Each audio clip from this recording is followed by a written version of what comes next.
Se vivía una época de horror, de sangre, de muerte. El periodo de la violencia había florecido en Colombia.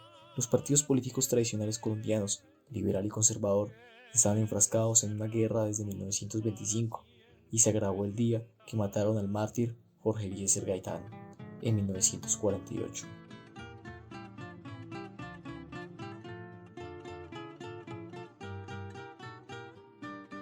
Dos presidentes, Mariano Espina Pérez y Laureano Gómez, intentaron ponerle fin al terror que se vivía con las guerrillas liberales y grupos de autodefensas conservadores. Además, los partidos estaban fracturados, había luchas internas entre ellos y ya no tenían el apoyo popular. Fue por esto que, años después, el 13 de junio de 1953, ocurrió un hecho que cambió la historia política en Colombia, el golpe de estado del general Gustavo Rojas Pinilla. Luego de que Laureano Gómez sufriera dos infartos y tuviera que ceder la presidencia, se designó a Roberto Urdaneta como alto mando de la República de Colombia. Él fue el ministro de Guerra de Laureano Gómez y como conocía las fuerzas militares, solicitó a Gustavo Rojas Pinilla regresar de los Estados Unidos para tomar el cargo de comandante de las fuerzas militares. Esta situación no fue del agrado del presidente Laureano Gómez, que desde ese momento intentó destituirlo y logró hacerlo ese 13 de junio de 1953, que desencadenó en el golpe de Estado. Buscando el material periodístico de la época, la revista Semana, que salía cada 7 días, sacó el 20 de junio el volumen 348, una portada la cual es una edición especial sobre Antioquia y tiene como principal exponente la Universidad de Antioquia. Ahora bien, como ya se había informado en otros periódicos lo acontecido en el país, ellos realizaron un producto muy bueno, una crónica, donde aprovecharon los días que tuvieron para narrar el suceso con muchos detalles. Desde su primera página hasta el final de la crónica podemos apreciar la gran cantidad de imágenes periodísticas que lo acompañan e interiorizan el texto, que inicia narrando la reunión en la que el presidente titular Laureano Gómez reasume el mando de la presidencia luego de 2 años en los que Roberto Urdaneta fue designado al mando. Todo empezó mal para Gómez, porque en ese momento todos los ministros, menos uno, mostraron su inconformidad y renunciaron a su cargo. Y lo peor estaba a punto de venir, ya que en sus primeros decretos destituyó al comandante Rojas Pinilla, quien manifestó su descontento, logrando que las fuerzas militares dominaran la ciudad, teniéndolo a él en lo más alto. Rojas Pinilla llegó al palacio a pedirle al expresidente Urdaneta que frente a los hechos debía reasumir el mando, a lo que él respondió: "No me es posible mientras Gómez sea el titular", y ocurrió una declaración sensacional. Como la nación no puede quedar sin gobierno y alguien debe gobernar, yo asumo el poder. Así quedaron plasmadas las palabras de Rojas Pinilla en la radio. No más sangre, no más depredaciones a nombre de ningún partido político, no más rencillas entre hijos de la misma Colombia inmortal. Paz, derecho, libertad, justicia para todos sin diferenciaciones y de manera preferente para las clases menos favorecidas de la fortuna, para los proletarios y menesterosos. La patria no puede vivir tranquila mientras tenga hijos con hambre o desnudez. Este semanario mostró, en los días 20 y 27, los efectos políticos y sociales que dieron a cabo luego de este suceso. Se creó un nuevo clima al no existir la dirección de uno de los dos partidos tradicionales, así que ambos partidos gozaron de garantías y los jefes liberales exiliados pudieron volver al país. Además, al final de la primera semana de su mandato, su gobierno fue reconocido por 24 países. Algo que recalca la revista es que todos los periodistas estaban a la espera de tratar el tema, de querer entrevistarlo, de hablar sobre lo ocurrido. Y además de eso, los militares y los civiles empezaron a entenderse sin problemas, ya que tenían algo en común, que era el amor por la patria y la confianza depositada en su nuevo presidente. Al momento de hacer la investigación en el periódico del Colombiano, se logró tener un mayor rango de ediciones para revisar días antes del golpe de Estado.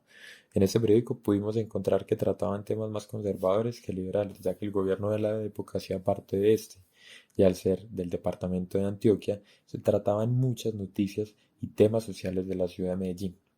Sobre todo muchos temas del ámbito deportivo, dejando unas pocas páginas a relatar los sucesos nacionales e internacionales. En los temas internacionales se daban a conocer todos los días los últimos sucesos relacionados con la guerra de Corea, siempre haciendo alusión a la búsqueda de la paz.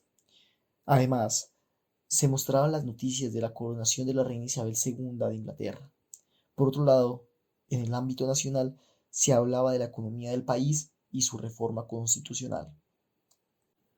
Viendo un poco la estructura del periódico, el colombiano solía ser diferente al semanario de revista a semana, ya que este contenía mucha más publicidad, con menos texto en sus noticias, pero tratando mucho más temas que el anterior.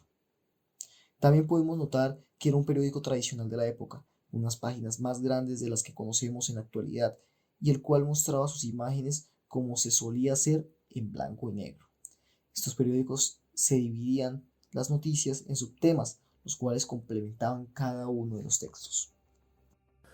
El periódico realizó una notoria portada el día 14 de junio de 1953, con una foto de Gustavo Rojas Pinilla que se tomaba gran parte de la página. También daban énfasis con subtítulos a los acontecimientos, demostrando que tuvo el apoyo de Ospina Pérez, Urdaneta Arbeláez y Pavón Núñez. En otro recuadro citan textualmente las palabras de Rojas Pinilla al asumir el mando, y, para dar contexto a los lectores, realizaron una bibliografía del nuevo mandatario de la nación, y al lado se mostró una noticia relatando cómo Laureano Gómez precipitó los acontecimientos, como también se mostró en la revista Semana. En los siguientes días, el periódico muestra los cambios positivos que tuvo Rojas Pinilla, según una foto de él con Mariano Ospina Pérez titulada Una fuerte amistad por el apoyo recibido hacia el nuevo presidente. Pero no solamente el máximo mandatario de los conservadores apoyó a Rojas, sino que los liberales también lo apoyaron y la Corte Suprema de Justicia. El comandante estaba recibiendo el apoyo de muchas partes de Colombia. Le llegaban mensajes de felicitaciones de todo lado, porque la población colombiana creía que él era la garantía de paz del país. Y tenía razones para creer en esto, porque el periódico muestra que el cambio ha sido muy positivo. Ya no solo habla de un partido político, se les da igual cubrimiento a ambos partidos y lo que sucede con ellos. Tanto así que el 21 de junio fue el primer contacto entre ambos partidos. Algo importante era que al periódico le gustaba colocar en sus páginas principales lo que otros países decían acerca del nuevo mandatario y lo catalogaban como una magnífica impresión, la que había producido, por todo lo que él quería lograr, como construir viviendas para trabajadores o garantizarle la libertad a guerrillas y grupos armados que depongan las armas. Concédese amnistía para los delitos políticos. Para los efectos del presente decreto, se entiende por delitos políticos todos aquellos cometidos por nacionales colombianos cuyo móvil haya sido el ataque al gobierno o que puedan explicarse por esta limitación en el apoyo o adhesión a este o por aversión o sectarismo político. Artículo 2. Con el paso de los días se empezó a normalizar todo. Se hablaba de leyes, de cómo estaba gobernando Rojas Pinilla, pero algo que se trató mucho fue de la Asamblea Constituyente, tema del que meses antes nadie confiaba porque los colombianos pensaban que solamente las personas buscaban tener más poderío político.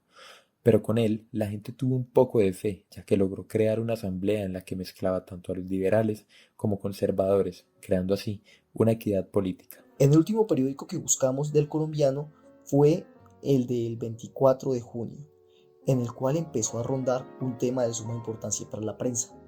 Rojas Pinilla quería eliminar la censura, quería que los periodistas tuvieran la libertad de poder ejercer su trabajo tranquilamente, ya que él decía que no tenía nada que ocultar. Y sobre este tema fue de lo que más se habló en el periódico El Correo de Antioquia, que tenía una estructura parecida al colombiano. Como no tuvimos acceso a periódicos de esa fecha, solo alcanzamos a conseguirla de octubre de 1953, meses después del posicionamiento de Rojas Pinilla, donde ya no se toma la noticia como tal, ya se normalizó la presidencia del general, y el tema fundamental de las ediciones de octubre fue la censura, donde en cada edición se hablaba de algo diferente, desde una entrevista al presidente hasta solicitudes que se le hicieron de parte de entidades internacionales. Pero vean algo curioso de estas ediciones, y es que en estas fechas tenían un aviso de censura oficial en la cabecera de la página, algo un poco raro, ¿no?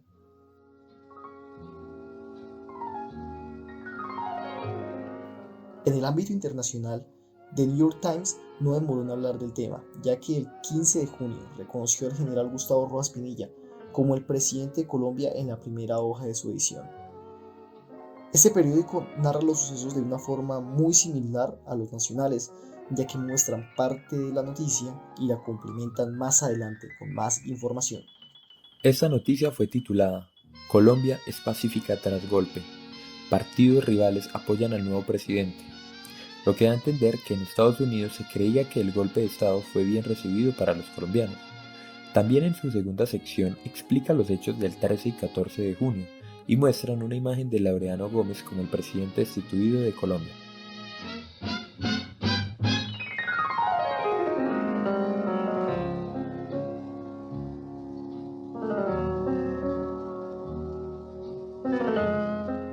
Y así fue como los periódicos nacionales e internacionales narraron este suceso histórico para Colombia, que significó un paso para el progreso, para la paz y para hacer entender a los partidos tradicionales que se podía vivir sin muertes, que se podían complementar y entender.